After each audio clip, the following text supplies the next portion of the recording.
എല്ലാവരും ആഗ്രഹിക്കുന്നത് നിലയങ്കികൾ ധരിച്ചിട്ട് എല്ലാവരുടെയും മുമ്പിൽ വന്ദനം ചെയ്യുകയും എവിടെയായിരുന്നാലും അത് പള്ളിയിലായിരുന്നാലും മുഖ്യാസനത്തിലായിരുന്നാലും അത്താഴത്തിലിരുന്നാലും എവിടെ ഇരുന്നാലും പബ്ലിക്കിലാണെങ്കിലും എല്ലാവരാലും പ്രിയപ്പെട്ടവരാകണം. വലിയ വലിയ ആളുകളോട് കൂടി ഇരിക്കുമ്പോൾ വലിയ പ്രൗഢി കാണിച്ചിരിക്കാനാണ്. എന്നിട്ട് വിധവമാരുടെ വീടുകളെ വിഴുങ്ങുകയും ഉപായരൂപേണ ദീർഘമായി പ്രാർത്ഥിക്കുകയും ചെയ്യുന്നു. യേശു കർത്താവ് പറയുന്നു അവർക്ക് വലിയ ശിക്ഷാവധി വരുമെന്ന്. ലൂക്കോസ് സുവിശേഷം 20-ാം അധ്യായത്തിൻ്റെ 43 മുതലുള്ള വാക്യങ്ങളാണ്. അതിൽ താഴേക്ക് വരുമ്പോഴാണ്, എന്നാൽ ജനമൊക്കെയും കേൾക്കെ അവൻ തൻ്റെ ശിഷ്യന്മാരോട് നിലയങ്കികളോടെ നടപ്പാൻ ഇച്ഛിക്കുകയും അങ്ങാടിയിൽ വന്ദനവും പള്ളിയിൽ മുഖ്യാസനവും അത്താഴത്തിൽ പ്രധാന സ്ഥലവും പ്രിയപ്പെടുകയും ചെയ്യുന്ന ശാസ്ത്രിമാരെ സൂക്ഷിച്ചുകൊള്ളുവിൻ. അവർ വിധവമാരുടെ വീടുകളെ വിഴുങ്ങുകയും ഉപായരൂപേണ ദീർഘമായി പ്രാർത്ഥിക്കുകയും ചെയ്യുന്നു. അവർക്ക് ഏറ്റവും വലിയ ശിക്ഷാവധി വരും. പ്രിയ ദൈവമക്കളെ, ലോകത്തിലായിരുന്ന വ്യക്തികളെയാണ് ദൈവം തൻ്റെ സ്വർഗരാജ്യത്തിലേക്ക് അവകാശികളാക്കുന്നത്. അതൊരു വലിയ ദൗത്യമാണ്. വലിയൊരു മഹിമാധനത്തെ നമ്മളെ ഏൽപ്പിക്കുകയാണ്. ആ സത്യം സഭയ്ക്ക് അറിയുവാനായി ദൈവം ഭാഗ്യം കൊടുത്തിരിക്കുന്നു. എഫേസ്യ ലേഖനം 3-ാം അധ്യായം നമ്മൾ വായിക്കുമ്പോഴാണ് അത് മനസ്സിലാകുന്നത്. അത് സഭയ്ക്ക് വെളിപ്പെട്ടിരിക്കുന്നു. ഇന്ന് സഭ അത് മനസ്സിലാക്കാതെ ഇതേപോലെ പഴയതിലിരുന്ന ഈ നിലയെങ്കിലും ചില വസ്ത്രങ്ങളും ചില കാര്യങ്ങളുമൊക്കെയും ഫോക്കസ് ചെയ്ത് ആ കർത്താവിൻ്റെ ദൗത്യത്തെ, ആ പ്രധാനമായ ആ ഒരു മർമ്മത്തെ പ്രസ്താവിക്കുവാൻ നമ്മൾ മറന്നു പോവുകയാണ്. അപ്പോസ്തല പ്രവൃത്തി 5-ാം അധ്യായത്തിലേക്ക് വരുമ്പോൾ നമുക്കറിയാം, ആദ്യ നൂറ്റാണ്ടിൽ യേശു കർത്താവിൻ്റെ സ്വർഗാരോഹണത്തിന് ശേഷം ശിഷ്യന്മാർ അനുഭവത്തിലൂടെ കടന്നുപോയത് എങ്ങനെയൊക്കെയാണെന്ന് അപ്പോസ്തല പ്രവൃത്തി 5-ാം അധ്യായത്തിലേക്ക് വരുമ്പോൾ അപ്പോസ്തലന്മാരുടെ കൈയാൽ ജനത്തിൻ്റെ ഇടയിൽ പല അടയാളങ്ങളും അത്ഭുതങ്ങളും നടന്നു. അവരെല്ലാവരും ഏക മനസ്സോടെ ശലോമോൻ്റെ മണ്ഡപത്തിൽ കൂടി വരിക പതിവായിരുന്നു. അപ്പോൾ അവരെല്ലാവരും, ഈ ശിഷ്യന്മാരെല്ലാവരും ശലോമോൻ്റെ മണ്ഡപത്തിലാണ് കൂടി വരിക. ഇത് വളരെ ഇമ്പോർട്ടൻ്റ് ആണ്, നിങ്ങൾ വളരെ ശ്രദ്ധിക്കണം. മറ്റുള്ളവരിൽ ആരും അവരോട് ചേരുവാൻ തുനിഞ്ഞില്ല. അപ്പോൾ ഇവർ എന്തൊക്കെയോ പുതിയ കാര്യങ്ങൾ പഠിപ്പിക്കുന്നു എന്ന് വെച്ച് ആ ദൈവത്തിൻ്റെ ആ ദൗത്യത്തെയാണ് നമ്മൾ ഇമ്പോർട്ടൻസ് കൊടുക്കേണ്ടത്. ദൈവം ഒരു കാര്യം ആഗ്രഹിച്ചുവെങ്കിൽ ആ ഒരു കാര്യം പ്രവൃത്തിയിൽ കൊണ്ടുവരുന്നത് ദൈവത്തിൻ്റെ ഇഷ്ടമാണ്. മനുഷ്യൻ്റെ ശക്തിക്ക് ദൈവത്തിൻ്റെ പ്രവൃത്തിയെ തടയുവാൻ സാധിക്കില്ലെന്നാണ് ഈ മെസ്സേജിൽ ഞാൻ പറയുവാൻ ആഗ്രഹിക്കുന്നത്. നിങ്ങൾ വിളിയും തിരഞ്ഞെടുപ്പുമുള്ള വ്യക്തിയാണെങ്കിൽ, നിങ്ങൾ പറയും തോറും മറ്റുള്ളവർക്ക് മനസ്സിലാകുന്നില്ലെങ്കിൽ, അവർ നിങ്ങളെ കളിയാക്കുന്നുവെങ്കിൽ, ഒറ്റപ്പെടുത്തുന്നുവെങ്കിൽ, നിങ്ങളെ മാറ്റി നിർത്തുന്നുവെങ്കിൽ, ഈ ഒരു അധ്യായവും ഈ ഒരു മെസ്സേജും നിങ്ങൾക്കുള്ളതാണ്. 14-ാം വാക്യത്തിൽ പറയുന്നു, മേൽക്കുമേൽ അനവധി പുരുഷന്മാരും സ്ത്രീകളും കർത്താവിൽ വിശ്വസിച്ച് ചേർന്ന് വന്നു. രോഗികളെ പുറത്തു കൊണ്ടുവന്നു. പത്രോസ് കടന്നു പോകുമ്പോൾ അവൻ്റെ നിഴലെങ്കിലും അവരിൽ വല്ലവരുടെ മേലും വീഴേണ്ടതിന് വീഥികളിൽ വിരിപ്പിന്മേലും കിടക്കമേലും കിടത്തും. അതുകൂടാതെ യെരുശലേമിന് ചുറ്റുമുള്ള പട്ടണങ്ങളിലും. വളരെ ആഴത്തിൽ ഈ 5-ാം അധ്യായം വായിക്കുമ്പോൾ തന്നെ ദൈവം പുറമേയുള്ള കുറേ കസ്റ്റമുകളെ നമ്മൾ ഫോളോ ചെയ്തുകൊണ്ട് പോകാനല്ല പറയുന്നത്. നമുക്കൊരു ദൗത്യം തന്നിട്ടുണ്ട്. നമ്മൾ കമ്മ്യൂണിയൻ എടുക്കുമ്പോൾ പോലും ആ ഒരു ദൗത്യം നമ്മൾ മനസ്സിലാക്കണം. കർത്താവിൻ്റെ ശരീരത്തെ നമ്മൾ വിവേചിക്കണം. എന്തിനാണ് നമ്മൾ പുതിയ സൃഷ്ടിയായത്? എന്തിനു വേണ്ടി നമ്മൾ കാത്തിരിക്കുന്നു? ഒരവസരം ഈ ഭൂമിയിൽ ദൈവം നമുക്ക് തന്നിരിക്കുകയാണ്. നമ്മളത് മനസ്സിലാക്കുന്നുണ്ടോ?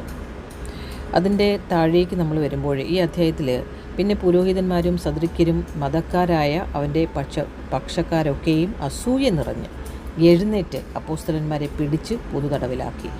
അപ്പോൾ യഥാർത്ഥമായ ക്രിസ്തുവിനെ, അവൻ്റെ മർമ്മങ്ങളെ, അവൻ്റെ ഇഷ്ടത്തെ പ്രസ്താവിക്കുമ്പോൾ പലരും ഈ മഹാപുരോഹിതന്മാരുടെ സ്വഭാവവും സദൃക്യരും ഈ മതക്കാരായ ചിലർ, മതക്കാരെന്ന് പറഞ്ഞാൽ സ്വർണ്ണം ഇടാൻ പാടില്ല, വെള്ളവസ്ത്രം ഇടണം, പിന്നെ ഇങ്ങനെ ചെയ്യണം, പിന്നെ കമ്മിറ്റി കൂടണം, പിന്നെ പ്രധാനിയാകണം, പിന്നെ ലീഡറാകണം, സ്ഥാനമുണ്ട്, ഇങ്ങനെ കുറേ കാര്യങ്ങൾ ഇതിലെല്ലാം ഫോളോ ചെയ്യുന്നവർ ഈ യഥാർത്ഥമായ ക്രിസ്തുവിൻ്റെ ഒഴുക്കിനെ തടയുവാൻ നോക്കും. 19-ാമത്തെ വാക്യം, രാത്രിയിലോ കർത്താവിൻ്റെ ദൂതൻ കാരാഗൃഹവാതിൽ തുറന്ന് അവരെ പുറത്തു കൊണ്ടുവന്നു.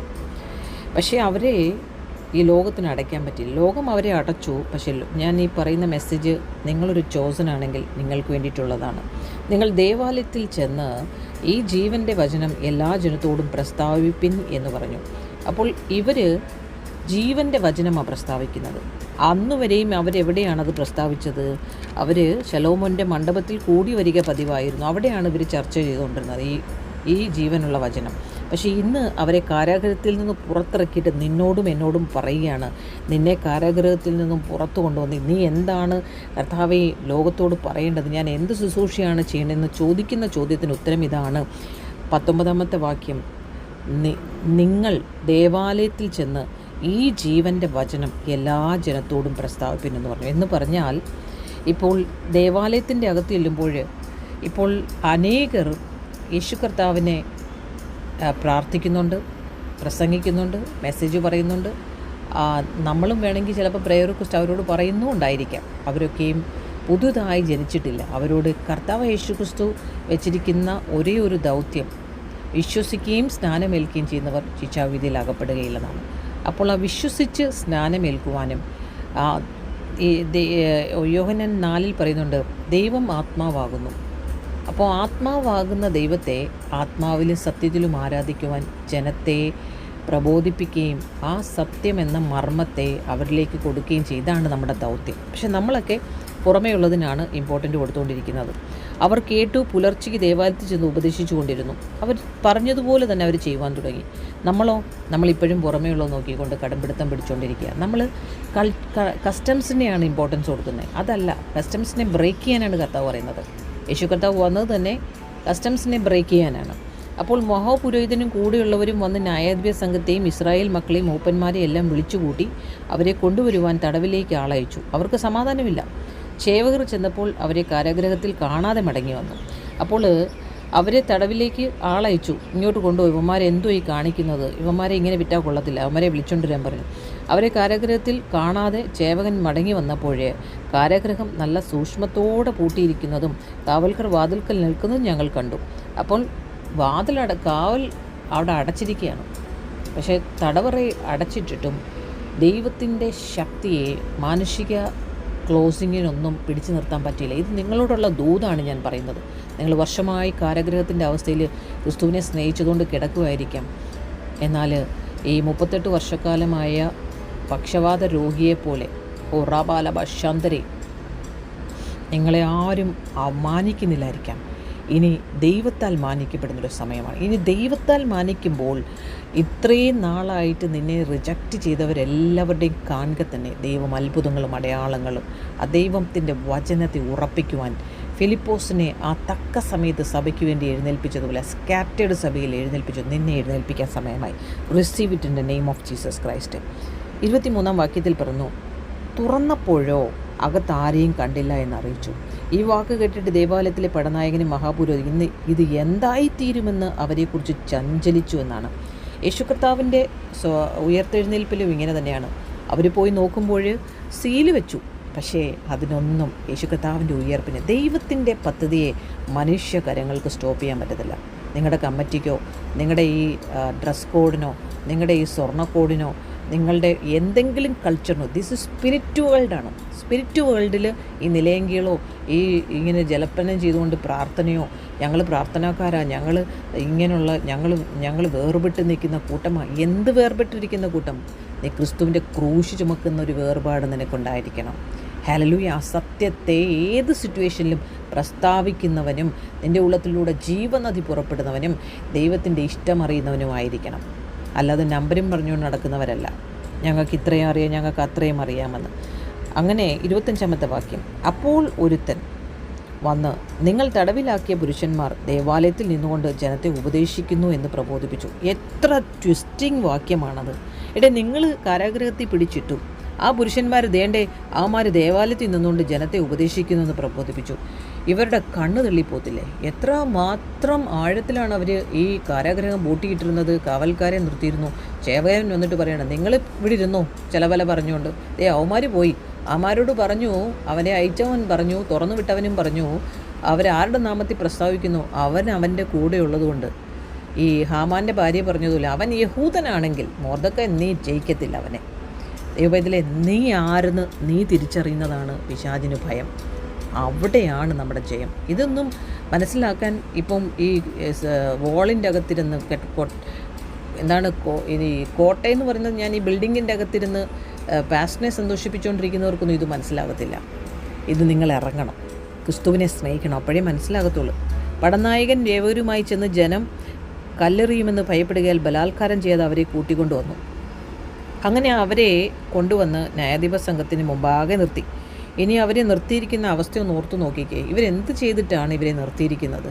ഞാനും നിങ്ങളും എന്ത് ചെയ്തിട്ടാണ് ശിക്ഷ അനുഭവിക്കുന്നത്?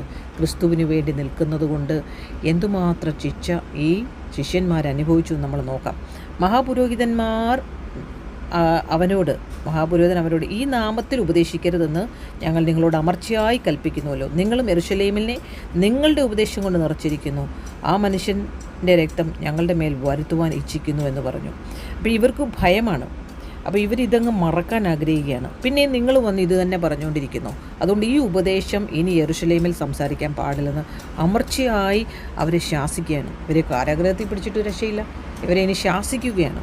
അതിന് പത്രോസിനു ശേഷം അപ്പോസ്തലന്മാരും മനുഷ്യരെക്കാൾ ദൈവത്തെ അനുസരിക്കേണ്ടതാകുന്നു. നിങ്ങൾ മരത്തിൽ തൂക്കിക്കൊന്ന യേശുവിനെ നമ്മുടെ പിതാക്കന്മാരുടെ ദൈവം ഉയർപ്പിച്ചു.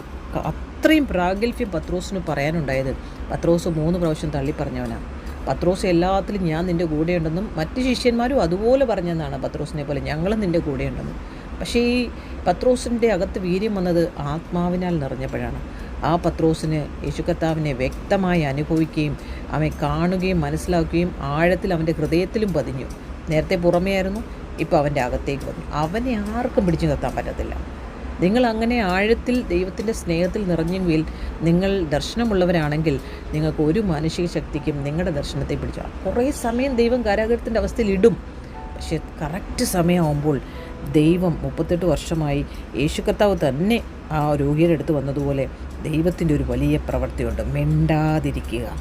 ഹല്ലേലൂയ. അപ്പോഴാണ് പൗലോസ് കാരാഗൃഹത്തിൽ നിന്നും തങ്ങളെ ഇറക്കിയതും പൗലോസിന് വ്യക്തമായി അറിയാമായിരുന്നു. ആ അനുഭവിച്ച ദൈവസാന്നിധ്യം കൊണ്ട് പൗലോസ് ഉടനെ വിളിച്ചു പറയുകയാണ്, ദൈവം ഉയർപ്പിച്ചു. ഇസ്രായേലിൻ്റെ മനസാന്തരവും പാപമോചനവും നൽകുവാൻ ദൈവം അവനെ പ്രഭുവായും രക്ഷിതാവായും തൻ്റെ വലം കൈയാൽ ഉയർത്തിയിരിക്കുന്നു. ഈ വസ്തുതയ്ക്ക് ഞങ്ങളും ദൈവം തന്നെ അനുസരിക്കുന്നവർക്ക് നൽകിയ പരിശുദ്ധാത്മാവ് സാക്ഷികൾ ആകുന്നു എന്നുത്തരം പറഞ്ഞു. അപ്പോൾ ഇവിടെ അവർ 2 പേരുടെ വാക്കുമൊഴികൾ ഏത് കാര്യം പ്രസ്താവിക്കുന്നു എന്നാണ്. അപ്പോൾ ഇവർ പറയാണ്, ദൈവം തന്നെ അനുസരിക്കുന്നവർക്ക് നൽകിയ പരിശുദ്ധാത്മാവും സാക്ഷിയാണ്. ഞങ്ങളും സാക്ഷിയാണ്, പരിശുദ്ധാത്മാവും സാക്ഷിയാണ്.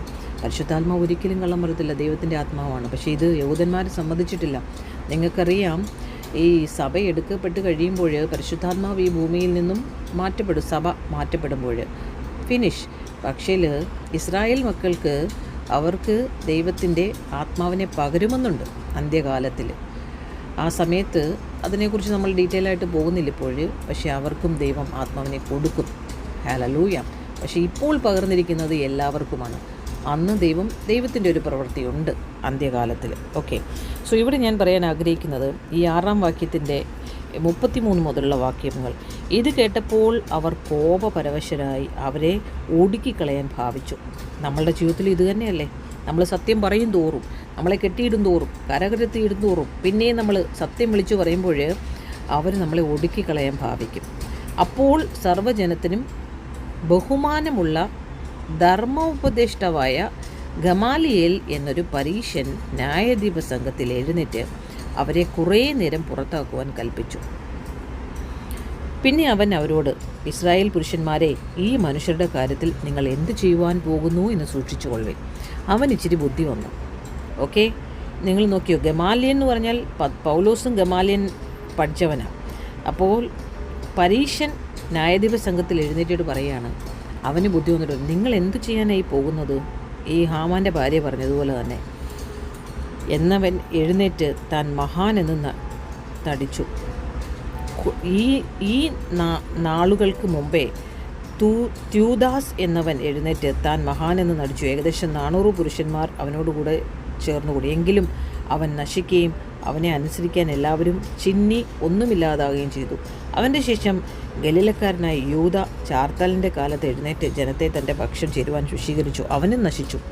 അവനെ അനുസരിച്ചവരൊക്കെയും ചിതറിപ്പോയി. ആകയാൽ ഈ മനുഷ്യനെ വിട്ട് ഒഴിഞ്ഞുകൊള്ളുവിനെന്ന് ഞാൻ നിങ്ങളോട് പറയുന്നു. ഈ ആലോചനയോ പ്രവൃത്തിയോ മാനുഷ്യമെന്ന് വരികിൽ അത് നശിച്ചു പോകും. ദൈവികമെങ്കിലോ നിങ്ങൾക്ക് അത് നശിപ്പാൻ കഴിയുകയില്ല. നിങ്ങൾ ദൈവത്തോട് പോരാടുന്നുവല്ലോ എന്നു വരരുതല്ലോ എന്ന് പറഞ്ഞു. അവർ അവനെ അനുസരിച്ചു. ദൈവം ആ പട്ടണത്തിൽ ദൈവത്തിന് അനേക പേരുണ്ട്. പൗലോസിനോട് പറഞ്ഞതുപോലെ ഒരു കാര്യം ദൈവം നിശ്ചയിച്ചിട്ടുണ്ടെങ്കിൽ സകല ജനത്തിൻ്റെ ഹൃദയവും ദൈവത്തിൻ്റെ കരങ്ങളിലാണ്. എന്നെ കേൾക്കുന്ന പ്രിയ ദൈവവൈതലേ, നീ ദൈവത്തിൻ്റെ പ്രവൃത്തിക്ക് വേണ്ടി നിയോഗിക്കപ്പെട്ട ആളാണെങ്കിൽ, നിൻ്റെ 4 വശത്തും വോളടഞ്ഞിരിക്കുന്നുവെങ്കിൽ, നിനക്കൊന്നും പറഞ്ഞിട്ട് ആരും നിന്നെ കേൾക്കുന്നില്ലെങ്കിൽ, ദൈവം അടച്ചതാണ് ആ വാതിലുകൾ. ദൈവത്തിന് വേണ്ടി തുറക്കുവാനായി ആ കറക്റ്റ് സമയത്ത് അവിടെ ആ ഒരു വ്യക്തിയെ ദൈവം കൊണ്ടുവരികയാണ് ശിഷ്യന്മാർക്ക് വേണ്ടിയിട്ട്, അവർക്ക് വേണ്ടി വാദിക്കുവാനായിട്ട്. അവൻ പറഞ്ഞപ്പോൾ ഇവർക്ക് മനസ്സിലായി, താഴേക്ക് എഴുതിയിരിക്കുകയാണ്, ഇത് ദൈവികമാണെങ്കിൽ ഇത് നിലനിൽക്കും, ഇത് മാനുഷികമാണെങ്കിൽ ഇത് എന്നേ തളർന്നു പോകും. നമ്മളെക്കുറിച്ചും ഇങ്ങനെയൊക്കെയാണ് ആളുകൾ പറയുന്നത്. അവളിപ്പോൾ സ്വർണ്ണമൊക്കെ ഇട്ടു, അവൾ തലയിൽ തുണിയിടുന്നില്ല, അവൾ പാസ്റ്ററായി, അപ്പം ഇത് ദൈവികമല്ലെങ്കിൽ ഇത് എന്നേ പൂട്ടിപ്പോകും. യെസ്, ഇത് ദൈവികമാണെങ്കിൽ അത് നിലനിൽക്കുക തന്നെ ചെയ്യും. നമുക്കൊരു വിശ്വാസം ഉണ്ടായിരിക്കണം, നമ്മൾ ആർക്ക് വേണ്ടിയിട്ടാണ് നിൽക്കുന്നത്, ആരെ പ്രതിയാണ് നിൽക്കുന്നതെന്ന്. നമ്മുടെ കോൺഫിഡൻ്റാണ് ദൈവമായിട്ടുള്ള ഏറ്റവും ഇമ്പോർട്ടൻ്റ് ആയിട്ടിരിക്കുന്നത്. ദൈവികമെങ്കിലോ നിങ്ങൾക്ക് അത് നശിപ്പിക്കാൻ കഴിയുകയില്ല. ഇടയ്ക്കിടയ്ക്ക് നമ്മൾ പറയണം 39-ാമത്തെ വാക്യം, ഇത് ദൈവികമെങ്കിലോ ആർക്കും ഇത് നശിപ്പിക്കാൻ കഴിയില്ല. നിങ്ങൾ ദൈവത്തോട് പോരാടുന്നുവെന്ന് വരരുതല്ലോ. അനേക പേർ കൂടെ വന്നിട്ട് പിന്നെ വേറെ വേറെ മീറ്റിങ്ങിൽ പോകുന്നു. 35 മുതലുള്ള വാക്യങ്ങൾ അതെല്ലാം നശിച്ചു പോയെന്നാണ്. അനേകർ വന്നിട്ട് പിന്നെ അവരുടേതായ മീറ്റിങ്ങുകളും അവരുടേതായ കാഴ്ചപ്പാടിലേക്കും ജല സ്പിരിറ്റിലൂടെ പോകും. പക്ഷെ അതെല്ലാം ദൈവം നട്ടത് ആർക്കും നശിപ്പിക്കാൻ പറ്റത്തില്ല. അപ്പോസ്തലന്മാരെ വരുത്തി അടുപ്പിച്ചു. ഇനി യേശുവിൻ്റെ നാമത്തിൽ സംസാരിക്കുമെന്ന് കൽപ്പിച്ച് അവരെ വിട്ടയച്ചു. അത്രമാത്രമേ അവർക്ക് ചെയ്യാൻ പറ്റുള്ളൂ. അടിക്കുമ്പം ഉമ്മ വച്ചൊന്നുമല്ല അടിക്കുന്നത്, എന്തുമാത്രം വേദനയായിരിക്കും. എന്നാൽ തിരുനാമത്തിനു വേണ്ടി അപമാനം സഹിപ്പാൻ യോഗ്യരായി എണ്ണപ്പെടുകയാൽ അവർ സന്തോഷം കൊണ്ട് ന്യായാധിപ സംഘത്തിൽ മുമ്പിൽ നിന്ന് പുറപ്പെട്ടു പോയി. നിങ്ങളിൽ ആരെങ്കിലും, നിങ്ങളുടെ പാസ്റ്ററോ നിങ്ങളുടെ വിശ്വാസികളോ ആരെങ്കിലും ഇതിനു വേണ്ടി പഠിപ്പിക്കുന്നുണ്ടോ? ഈ 41-ാമത്തെ വാക്യം, തിരുനാമത്തിനു വേണ്ടി അപമാനം സഹിപ്പാൻ യോഗ്യരായി എണ്ണപ്പെടുകയാൽ. നമ്മളെന്തുവാ ആ ഒരു വിഷയം വരുമ്പോൾ പ്രെയർ റിക്വസ്റ്റ് അയച്ച് പിന്നെ തലവന്മാരെയൊക്കെ കൊണ്ടുവന്ന് നമ്മളാകുന്ന സഹായത്തിലൂടെയൊക്കെ ന്യൂട്രൽ അഴിച്ചുകൊണ്ട് വരാൻ നോക്കും. പക്ഷേ ഇവരെ പിന്നെ അവർ ദിനംപ്രതി ദേവാലയത്തിലും വീടുതോറും ഇടപെടാതെ ഉപദേശിക്കുകയും യേശുവിനെ ക്രിസ്തുവെന്ന് സുവിശേഷിക്കുകയും ചെയ്തുകൊണ്ടിരുന്നൂന്ന്. അതിന്നും റാണിയിലൂടെയും നിങ്ങളിലൂടെയും നടന്നുകൊണ്ടിരിക്കുകയാണ്. അപ്പോൾ ഇതാണ് ദൈവത്തിൻ്റെ ഏറ്റവും വലിയ മർമ്മം എന്ന് പറയുന്നത്. കഷ്ടം സഹിക്കും തോറും നമ്മൾ സന്തോഷിക്കണം. ചെറിയൊരു പ്രശ്നം നമ്മുടെ ജീവിതത്തിൽ നാളുകളായി ഞാൻ പ്രാർത്ഥിക്കുന്നു, 38 വർഷമായിട്ട് ആ മനുഷ്യന് കാത്തിരിക്കാമെങ്കിൽ, 14 വർഷമായി രക്തസ്രാവ സ്ത്രീക്ക് കാത്തിരുന്നുവെങ്കിൽ, 25 വർഷം അബ്രഹാം കാത്തിരുന്നുവെങ്കിൽ, 14 വർഷത്തോളം യോസഫ് കാത്തിരുന്നുവെങ്കിൽ, എല്ലാത്തിനും കാരാഗ്രഹത്തിനൊരു സമയമുണ്ട്. God's plan is always good. Never give up.